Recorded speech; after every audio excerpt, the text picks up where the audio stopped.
जो राजा लोहंडी की जो दोनों बेटियां हैं बमलाई और समलाई, उनको ये पता था। क्या पता था कि हमारे जो पिताजी है वो दूल्हा लेने गए हैं। ये दोनों बहनें चर्चा कर रही थी। अब इधर से धीरे धीरे राजा लोहंडी और उसके साथ में जो 2-4 पंच लोग थे वो सब मिलके भीमाल पेन बाबा को लेके घर पहुंचे गिरोलागढ़। अब गिरोलागढ़ जब पहुंचे तो दोनों बहनों ने देखी भीमाल पेन को, तो भीमाल पेन बताते हैं भैया हष्ट-पुष्ट था, मोटा ताजा गोरा, बड़ा सुंदर था। जैसे ये बमलाई और समलाई ने देखी तो भीमाल पेन को देख करके आकर्षित हो जाती है, मोहित हो गई, बड़ी प्रसन्न भई। तो जो बड़ी लड़की थी बमलाई वो तो प्रसन्न इतनी हुई कि मेरे पिताजी ने बहुत अच्छा लड़का लाया है मेरे लिए। लेकिन छोटी बहन सोचने लगी कि ये बहुत सुंदर है, इसको तो पिताजी को मेरे लिए लाना। मतलब दोनों बहनें मेरे भाई भीमाल पेन से विवाह कराने के लिए सोचने लगी। उसकी सुंदरता देखते धीरे धीरे समय बीतते गया। कुछ दिनों के बाद में दोनों बहनों के बीच में झगड़ा चालू हो गया। क्यों हो गया चालू? दोनों बहनें आपस में झगड़ने लगी, कहने लगी भीमाल पेन का विवाह मेरे साथ होगा। बड़ी बेटी कहने लगी, बोले उसका विवाह तो मेरे साथ होगा, पिताजी ने मेरे लिए लाया है। छोटी बहन कहने लगी नहीं, बोले तुम उससे विवाह मत करवाना, उससे मैं कराऊंगा। ऐसा करके दोनों बहनों के बीच में बात विवाद बढ़ गया। अब दोनों बहनें एक दूसरे को बोलती नहीं थी। धीरे धीरे गांव के लोगों को ये पता चल गया। गांव के लोग सोचने लगे कि अरे बोले राजा साहब ने तो बोले बड़ी बेटी के लिए दामाद लाया है, लेकिन बोले छोटी लड़की उससे विवाह करवाना चाहती है, इसलिए बोले दोनों बहनों के बीच में बड़ा झगड़ा चल रहा है। इसलिए बोले राजा को खबर बताओ, बोले नहीं तो धोखा हो जाएगा। कैसा धोखा हो जाएगा? हो सकता है राजा ने बड़ी बेटी के लिए लाया है, नहीं तो पता चला कि भीमाल पेन छोटी लड़की के साथ कहीं घर से बाहर निकल के ना भाग जाए। ये डर बढ़ गया। अब मेरे भाई एक दिन एक आदमी राजा के पास पहुंचा और राजा से बोला, बोले महाराज आप बोले अपनी बेटी का विवाह जल्दी क्यों नहीं कर रहे हो? बोले करूंगा आराम से। नहीं, बोले महाराज जल्दी विवाह करो। बोले क्यों? बोले महाराज आपको पता नहीं है, आपकी दोनों बेटी दोनों लड़की बोले आपस में झगड़ा कर रही हैं भीमाल पेन से विवाह करवाने के लिए। इसलिए बोले तुम बड़ी लड़की का विवाह जल्दी कर दो, नहीं तो गड़बड़ हो जाएगा। हो सकता है छोटी लड़की के साथ अगर कहीं घर से बाहर चले गए तो। राजा ने जब ये बात सुना तो राजा को बड़ा दुख हुआ, बड़ी चिंता हुई। अब राजा सोचने लगा कि मैंने तो अपनी बड़ी बेटी के लिए लाया हूँ भीमाल को, लेकिन छोटी बिटिया कह रही कि मैं करूँगी विवाह उससे। अब बोले किससे करूँ? अगर मैंने बड़ी बेटी से विवाह कर दिया तो छोटी बेटी गुस्सा में कुछ ना कर ले गलत, अगर छोटी से कर दिया तो बड़ी बेटी कुछ ना कर ले गलत। राजा मेरे भाई धर्म संकट में फंस गया। अब क्या करूं? अब राजा इसका फैसला नहीं कर पा रहा था, फैसला ही नहीं हो रहा था किससे करे। धीरे धीरे राजा चिंता में डूबने लगा। दिनों दिन भोजन कम खाने लगा। राजा धीरे धीरे दुबला होने लगा। भीमाल पेन ने सोचा कि जो मेरे मामा जी है ये पहले हष्ट पुष्ट मोटे ताजे थे और अच्छा खाना खाते थे, और अब ये कुछ दिनों से ये कम खाना खा रहे हैं और धीरे धीरे दुबले क्यों हो रहे हैं? कुछ ना कुछ तो कारण होगा। आज तो बोले मामा जी से पूछना पड़ेगा। एक दिन भीमाल पेन राजा के पास पहुंचे और राजा के सामने जाके कहने लगे, बोले मामा जी मैं आपसे एक बात पूछना चाहता हूँ। बोले कौन सी? बोले आप पहले अच्छा खाना खाते थे और हष्ट पुष्ट थे, और आप दिनों दिन अब आप खाना कम क्यों खा रहे हैं, इसका कारण क्या है? तब राजा कहने लगा, बोले भीमालपेन, मैं बड़ा चिंतित हूँ, मैं बड़ा दुखी हूँ। बोले क्यों? बोले बेटा भीमाल, मैंने आपको बड़ी बेटी के लिए लाया था, बमलाई के लिए, लेकिन बोले मेरी जो छोटी लड़की है समलाई, वो तुमसे विवाह करवाना चाह रही है। आता है दोनों बेटी आपस में झगड़ा कर रही हैं तुमसे विवाह करने के लिए। इसलिए बोले मुझे समझ ये नहीं आ रहा है कि मैं तुम्हारा विवाह बड़ी बेटी से करूं का छोटी से करूं का दोनों से करूं, ये फैसला नहीं हो पा रहा बोले मुझसे, इसलिए मैं बड़ा चिंतित हूँ, बड़ा दुखी हूँ। भीमालपेन कहने लगा, बोले मामा जी, आपको ये बात पहले ही बता देना था ना, अब तक मैं इसका फैसला कब का कर लेता, बहुत पहले ही कर देता, आपने बताया क्यों नहीं? राजा कहने लगा, बेटा भीमाल, अभी भी मौका है, अभी भी समय है, अभी भी फैसला कर दो। तो बोले ठीक है, आज रात को मैं फैसला कर दूंगा किससे विवाह करवाना, आज क्लियर हो जाएगा। बोले ठीक है, आज कर दो रात में फैसला। बोले ठीक है। अब भीमालपेन ने दोनों बमलाई और समलाई से बताया कि बोले आज तुम्हारे दोनों का फैसला होने वाला है। बोले कौन सा? बोले विवाह में किससे करूंगा। दोनों बहनों ने सुनी तो बड़ी प्रसन्न भई, खुश हो गई कि आज हमारा क्लियर हो जाएगा। तो बोले शाम को बाहर चलेंगे गांव से घूमने, बोले आज जल्दी खाना बनवा लेना। बोले ठीक है। शाम हुआ, दोनों बहनों ने जल्दी खाना बनवाई, सबको खाना खिलवाई, और भीमालपेन से कहने लगी कि बोले चलो अब गांव से बाहर घूमने चलते हैं, कोई एकांत जगह में बैठ के चर्चा करेंगे। अब भीमालपेन बाबा ने भी खाना पीना खाया और रात्रि के समय लगभग 8-9 बजे घर से बाहर निकल जाते हैं और एकांत जगह में जाकर के सुनसान जगह में बैठ गए। तीनों लोग बैठ गए, बमलाई, समलाई और भीमालपेन।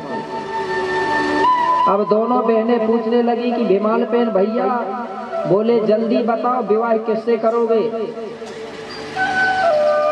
भीमालपेन ने कह दिया किसी से नहीं करूंगा। दोनों बहनें कहने लगी अरे ये तो गड़बड़ हो गई। बोले क्यों नहीं करोगे। बोले मैंने गुरुजी के आगे संकल्प कर लिया हूँ, मेरे गुरुजी के आगे, कि मैं आजीवन कुंवारा रहूंगा। दोनों बहनें मेरे भाई नीचे सिर कर लेती हैं, आंखों में आंसू भर लिए। अब क्या करें, अब तो पूरा गड़बड़ हो गया। भीमालपेन ने सोचा कि ये गुस्सा हो रही है, निराश हो रही है, दुखी हो रही है। बोले रुको सुनो, बोले जगह ढूंढता हूँ। बोले कोई ऐसा जगह होगा खाली, बोले विवाह के लिए। तो बोले ढूंढो। भीमालपेन ने थोड़ी देर विचार मंथन कहा और कहा कि हाँ, बोले एक समय है, बोले वो समय में कर सकता हूँ, वो समय में खाली हूँ। बोले तो वो कौन सा? बोले जो तीसरा पहर होता है ना, बोले पहर, वो तीसरा पहर मेरे लिए खाली है, बाकी 2 पहर में वचनबद्ध हूँ। बोले पहर जानते हो ना, पहट पहर, 3 पहट होते हैं, ठीक है। तो इनको बता दूं, जो पहला पहर होता है वो सुबह जब मुर्गा बोलता है लगभग 4 बजे से लेके दिन के 12 बजे तक का जो समय होता है वो पहला पहर माना जाता है।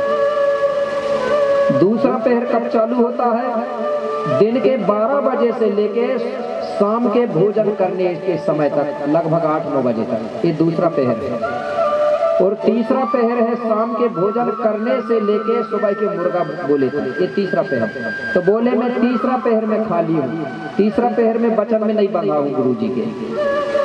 और वो कौन से पहर में गए थे घूमने? तीसरा ही पहर में गए थे खाना खाते। तो वो दोनों लड़की कहने लगी, तो बोले अभी तो तीसरा ही पहर चल रहा है ना, बोले अभी विवाह कर लो। तो बोले ठीक है करूंगा, लेकिन मेरी एक बात तो सुनो। बोले मेरा एक शर्त है, सबसे पहले मैं अपने माता पिता का दर्शन करूंगा, उनसे पहले आशीर्वाद लूंगा, तब विवाह करूंगा आपसे।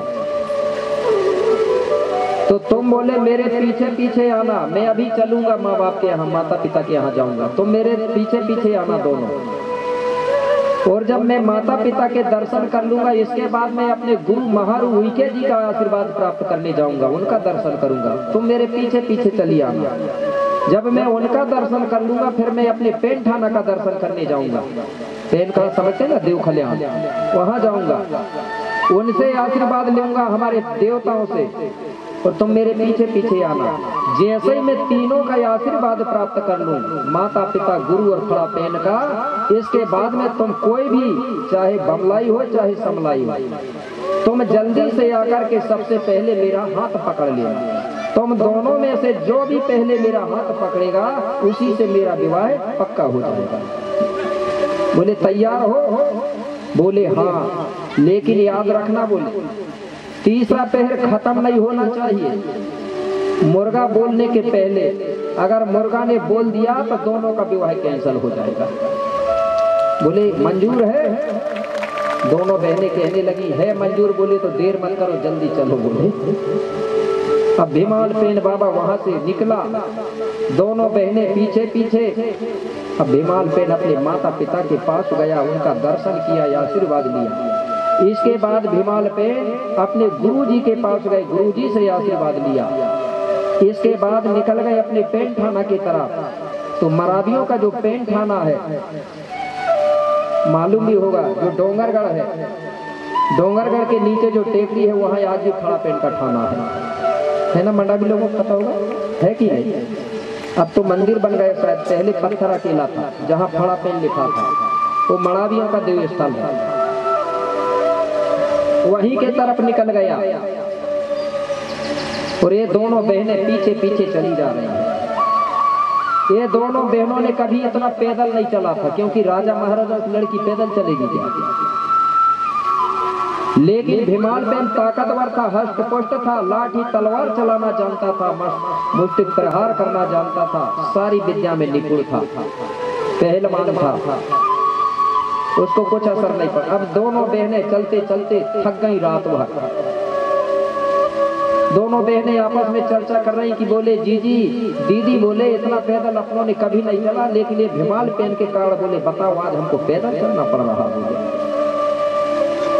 मेरे तो बोले इतने पैर दर्द दे रहे कि इच्छा नहीं हो रही है। बोले अब बोले क्या करें, चलो पति बनाना है तो चाहे पैर दर्द दे चाहे टूट जाए। बोले अब धीरे धीरे हिम्मत करके चलती जा रही है। भीमाल पेन पहुंचा पेन ठाना के दर्शन किया, और वहां से फिर निकला और नागपुर के तरफ। ये दोनों बहनें भी गई वहां पेन ठाना। बोले ये भीमाल पेन के परिवार का बोले पेन ठाना है, चलो बोले अपन भी, क्योंकि उनकी बहू बनना है हमको, तो अपन भी उनका दर्शन कर लेते। ये भी पेन ठाना पहुंचे, वहाँ दर्शन किया, और दर्शन करने के बाद दोनों बहनें कहने लगी एक काम करो दीदी, बोले थोड़ी देर के लिए बोले यहाँ बैठ के आराम कर लेते, थक गई है। बोले दोनों आराम करने लगे। 5 मिनट आराम किया तो बड़ी बहन बोली छोटी बहन से, बोले छोटी जीजी, बोले मेरी तो अब चलने की हिम्मत नहीं है, बोले इच्छा नहीं हो रही है चलने की, मैं बिल्कुल थक चुकी हूँ। बोले छोटी बहन ने सोची कि कहीं बड़ी बहन धोखा से यही रुक जाती तो अच्छा रहता। अब वो को रोकने के लिए वो क्या बोल रही है, एक काम करो बोले बड़ी दीदी, तुम भीमाल पेन को आत्मा से पति बना लो। बात एक ही है, बोले आत्मा से भी बनाओगे तो पति है, और हाथ पकड़ के भी बनाओगे तो पति है। तो बोले तुम तो यहीं रुक जाओ। बोले ऐसा कई प्रकार की बात बता बता करके बड़ी बहन को उसने बुद्धू बना दिया। बड़ी बहन ने उसकी बात मान गई। बोले ठीक है, तो बोले मैं भीमाल को आत्मा से पति मान लेती हूँ और मैं यहीं रुकूंगी। बोले अब नहीं जाती। बोले छोटी बहन खुश हो गई। क्यों हुई खुश? कि बड़ी बहनें अब रुक गई, अब तो मेरे अलावा कोई नहीं है, अब तो मेरा ही मेरा जुगाड़ है। ठीक है ना, उसका डर खत्म हो गया अब अपनी बहन का। बड़ी बहन वहीं रुक गई, छोटी बहन चली भीमाल के पीछे। अब चलते जा रही है, और पीछे पीछे आगे आगे भीमाल। अब भीमाल पे नागपुर से जो छिंदवाड़ा है एमपी में, छिंदवाड़ा के तरफ आ रहा था। तो नागपुर से लगभग 8 किलोमीटर दूरी पर भीमाल पेन को एक गांव पड़ा। उस गांव के अंदर भीमालपेन घुसा और गांव से बाहर निकला, और इधर से छोटी बहन समलाई गांव के अंदर घुसती है। जैसे गांव के अंदर घुसी मेरे भाई, और लगभग 4 बजने वाले थे, और एक मुर्गा ने बोल दिया। जैसे ही मुर्गे ने बोला, समलाई ने सुनी तो उसको याद आ गई कि अरे बोले अब मेरा भी समय खत्म हो गया। मैंने तो बोली अपनी बड़ी बहन को चूतिया बना के आई, लेकिन बोले मैं खुद धोखा खा गई। बार बार पछताने लगी कि मेरी बहन को भी धोखा नहीं देना था। ऐसा लग रहा बोले कि मैंने बहन को धोखा दिया, इसलिए मैं भी धोखा खा रही हूँ, है ना। अगर हम दूसरे को धोखा देंगे तो हम खुद धोखा खाते हैं। और आप लोग देखना, थोड़ी बड़ी बहन जो होती है ना, वो थोड़ी भोली भाली होती है, छोटी बहन थोड़ी चालाक सी होती है कि नहीं होती? लेकिन वो की चालाकी भी नहीं चली। तो मुर्गा ने बोल दिया कुकड़ू कू करके। तो मुर्गे की जो आवाज है, उस आवाज के कारण उस गांव का नाम पड़ा है आज कोराड़ी। सुने है ना कोराड़ी गांव? कोराड़ी है। कोराड़ी एक गोंडी शब्द है। कोराड़ी का हिंदी में अनुवाद होता है मुर्गे की आवाज। गोंडी में क्या बोलेंगे उसको? कोराड़ी। और कोराड़ी को हिंदी में बोलेंगे मुर्गे की आवाज। तो मुर्गा बोलने की आवाज से उस गांव का नाम कोराड़ी पड़ा। और यह समलाई दाई को कोराड़ी दाई कहने लगे लोग, और कोराड़ी दाई कहते कहते आज कोराड़ी दाई को बदल करके लक्ष्मी बना दिए। वहां लक्ष्मी जी के रूप में पूजा हो रही है वहां।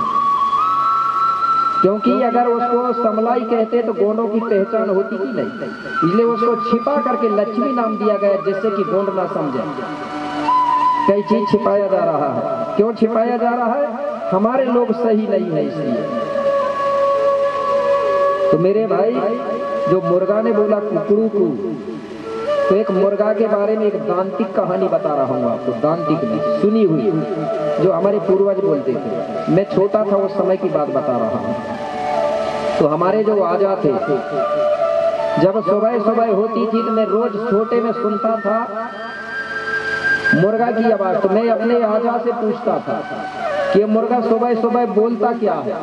तो मेरे आजा ने मजाक में कहा था, बोले ये तुम लोग बोले सोए रहते हो, इसलिए बोले मुर्गा जगाता तुमको। बोले मैंने बोला कि क्या बोल के जगाता? तो उन्होंने बोला कि मुर्गा कहता उठ रे गोंड कहता। बोले ऐसा करके उन्होंने बताया। तो मैंने कहा कि उठ रे गोंड क्यों कहता? बोले कुटवार है। बोले तो मैंने बोला कि इसको कुटवार किसने बना दिया?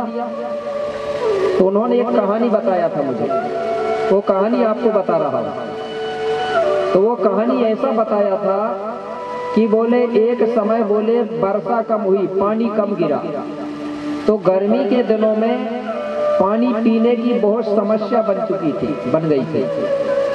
तो धरती में रहने वाले समस्त जीव प्राणी परेशान हो रहे थे पानी के बिना। तो एक दिन बोले धरती में रहने वाले समस्त जीव प्राणियों ने एक बैठक रखा पानी की समस्या को हल करने के लिए। तो उस बैठक में बोले सभी जीव जंतु आए, बोले पशु पक्षी सब इकट्ठे भाई बैठक में। वहाँ बोले शेर भी आया, हाथी भी आया, कुत्ता भी आया, मुर्गा भी आया, बकरी भी आई, मोर सब आए। सब जब आए तो सबने प्रस्ताव रखा कि हम सब लोगों के लिए पानी की बहुत दिक्कत है, समस्या है। इसलिए बोले ये प्रस्ताव रखा गया है कि हम सब लोग मिलकर के बोले कोई तालाब बनाएंगे या कोई कुआं बनाएंगे, जिससे हमारी पानी की समस्या हल हो सके। ये प्रस्ताव रखा उन्होंने।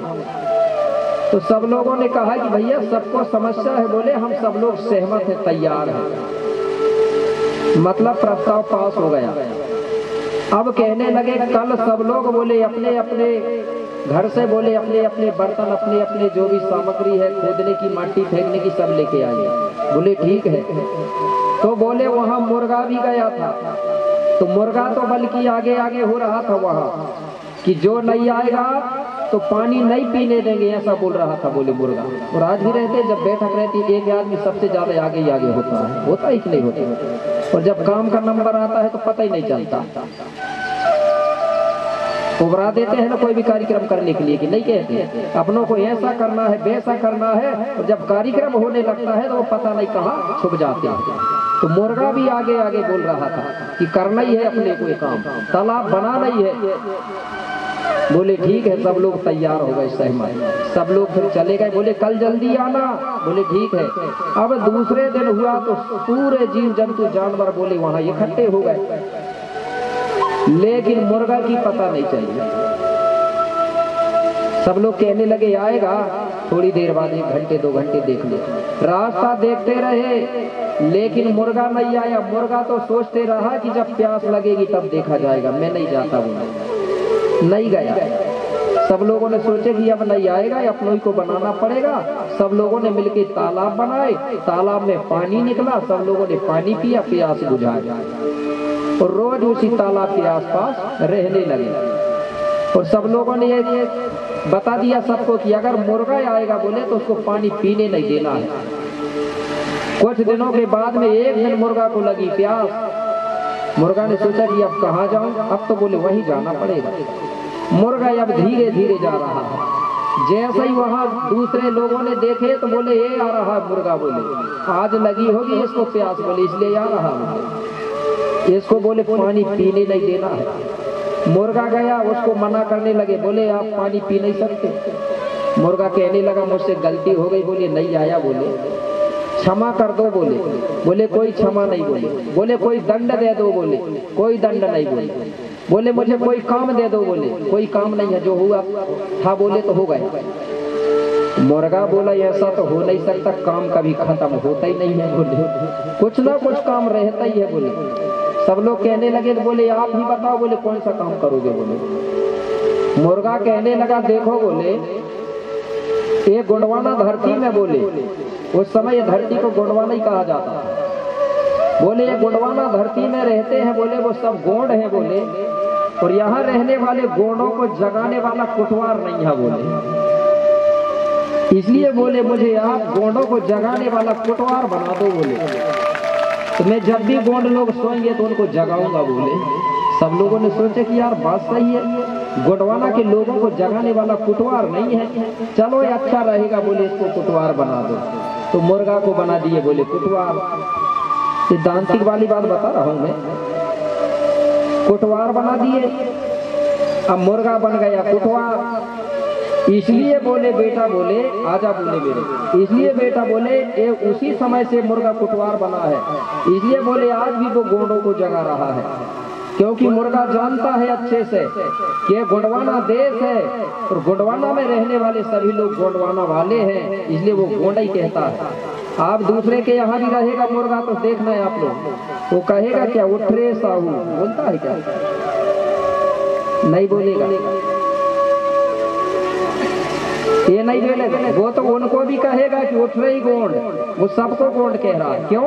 उसको मालूम है गोंडवाना में रहने वाला सब गोंड है। लेकिन हमारे लोग नहीं जान रहे हैं कि गोंड है क्या। गोंडवाना के मूल निवासी गोंड कहलाते हैं। जैसे आज भारत के मूल निवासी भारतीय होंगे, महाराष्ट्र के निवासी मराठी होंगे, बंगाल के बंगाली होंगे। तो जब देश को गोंडवाना कहते हैं तो हम गोंडवाना वाले होंगे कि नहीं होंगे? ये मुर्गा जान रहा है, लेकिन हमारे लोग नहीं जान पा रहे हैं। तो इस प्रकार से मेरे भाई वो मुर्गा आज भी हमको जगा रहा है। लेकिन हमारे लोग क्या करते हैं, जो गोंड लोगों को जगाता है उसी को हलाल कर देते हैं। कर देते हैं कि नहीं कर देते हैं?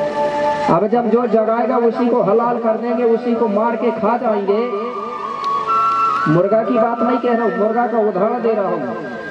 आज हमारी समाज को जगाने वाले बहुत से लोग हैं, जो जगा रहा है उसको लोग गिराने का काम करते हैं, पैर पकड़ के खींचने का काम करते हैं। इसलिए हमारा समाज जग नहीं पा रहा है, नहीं जग पा रहा।